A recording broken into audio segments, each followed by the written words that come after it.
The last episode of Power Rangers Super Ninja Steel recently aired, thank God for that, meaning the Neo-Saban era is finally over. This is surely a time to celebrate because this Neo-Saban era has truly felt like it's been trying to kill Power Rangers. From its simplistic writing, if we could only read the enemy's next move, then I can outsmart him. You know, people said my dad was the greatest ninja that ever lived. wooden acting, I knew it. I've dreamt about this. poor attempt at copying MMPR,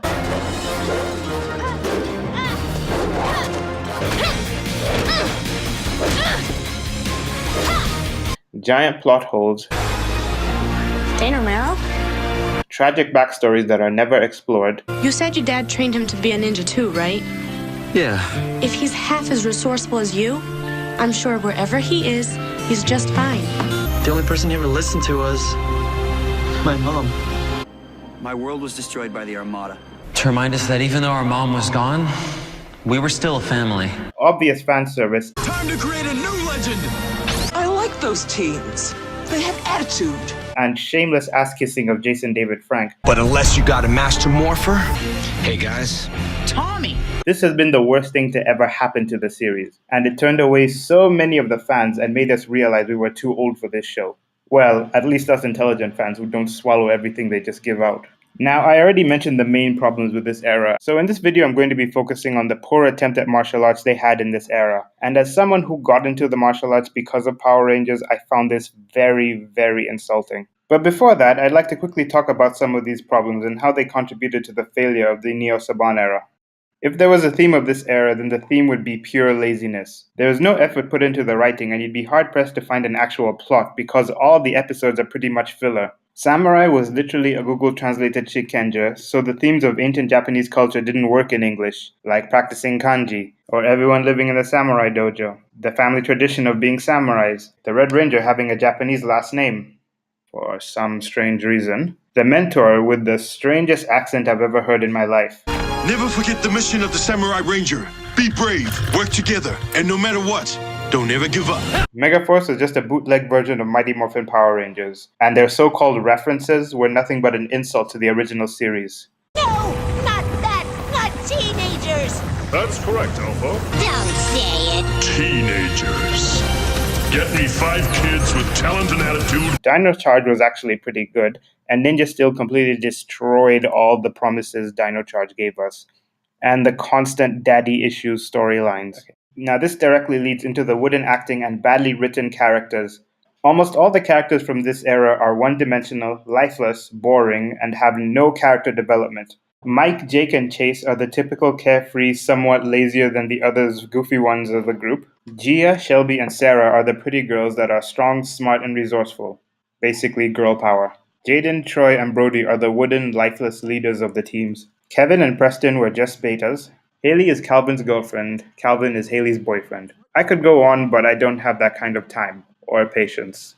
On top of that, there were the useless, tragic backstories that were never dealt with, like how Orion survived the genocide of his planet, Preston's mom died, Brody and Levi watched their father die right in front of them, then they were separated for 10 years, then Levi was kidnapped and had his memory erased, and they all just smile and laugh and enjoy high school like none of these things ever happened. I feel like these tragic backstories were just thrown into the script to make it look like there was effort put into the writing, but instead it was just further proof of the laziness of the Neo-Saban era.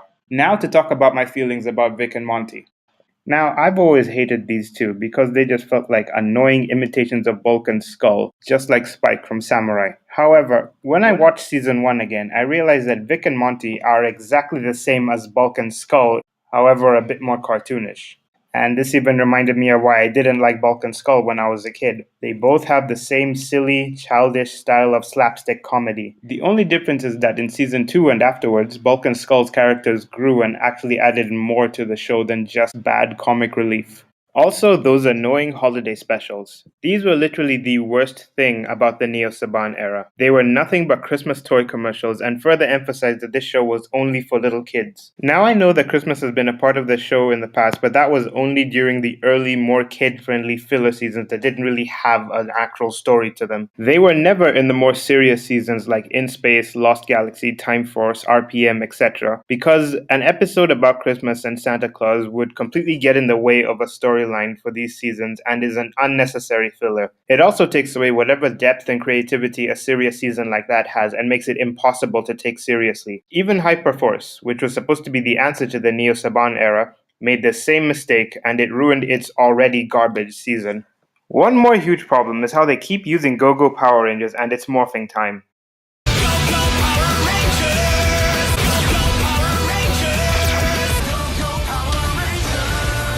Go Power Rangers!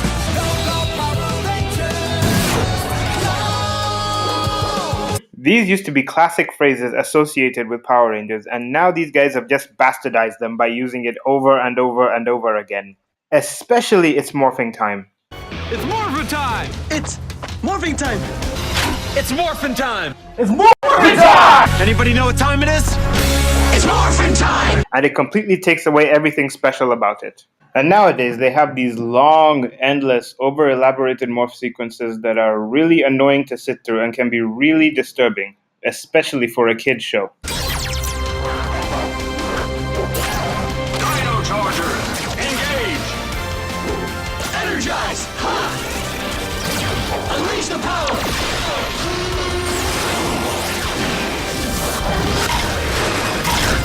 Ready! Ninja spin!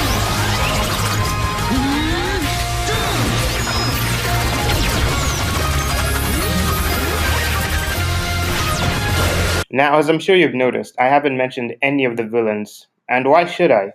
None of them are even worth mentioning. I know there were one or two good ones like Madame ODS and the Galaxy Wars, but otherwise they were all the same useless, corny, forgettable side characters that all had the same overdone, gravelly monster voices and wanted to take over Earth just because. Same with Mick, or Boom, or whatever he wants to call himself.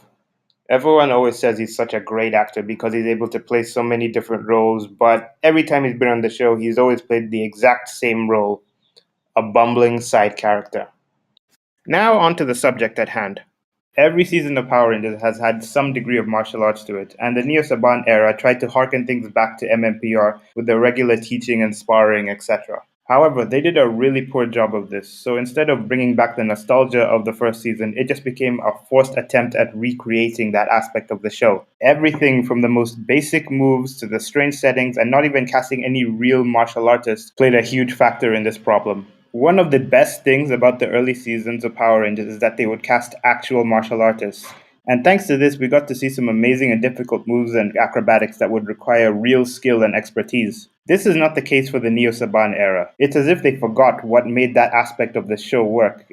Now they only cast people who look good on camera and know nothing about martial arts. You can tell simply by the way they move during the fight scenes. For example, this is the stance of someone who doesn't know anything about martial arts and spent probably a week with the stunt actors to learn just enough to fool kids and the old fans who don't want to grow up into thinking they can actually fight. Another example are the moves they do. As you can see, these are the most basic moves that people learn in their first karate class. It's just punch, kick, block. And sometimes they have them try to do some fancy moves. Emphasis on try. But usually that's always a fail.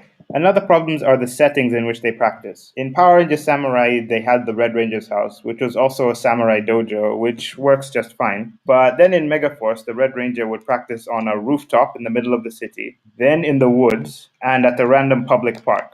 Then in Ninja Steel, they'd practice on a farm in the middle of New Zealand, a junkyard, and then a pier. Of all places, why there? Compare this with the youth center of MMPR, a gym with space for teaching and practicing martial arts. You tell me which one is better. And arguably the biggest problem in this aspect is how often, or rather how little, we see the martial arts in this show. Now when I say that, I don't mean the Japanese footage or the stunt doubles in the ranger suits, which was one of the few things that this era got right. as long as the volume was down. A ninja versus a turtle?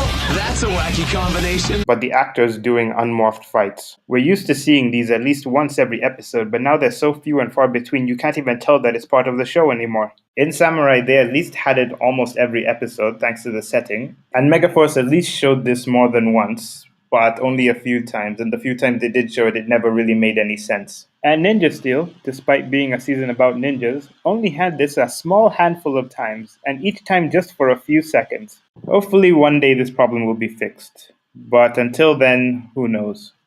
Now there's going to be a new era of Power Rangers that promises to bring out the full potential of the show, something that hasn't happened since 2011. This new era is starting off with Power Rangers Beast Morphers. Personally, I don't think this is a good idea, and I've already expressed my opinions about this. However, the one thing I'm looking forward to is that they're finally going to have a new Black Red Ranger. New Black leader of the Power Rangers!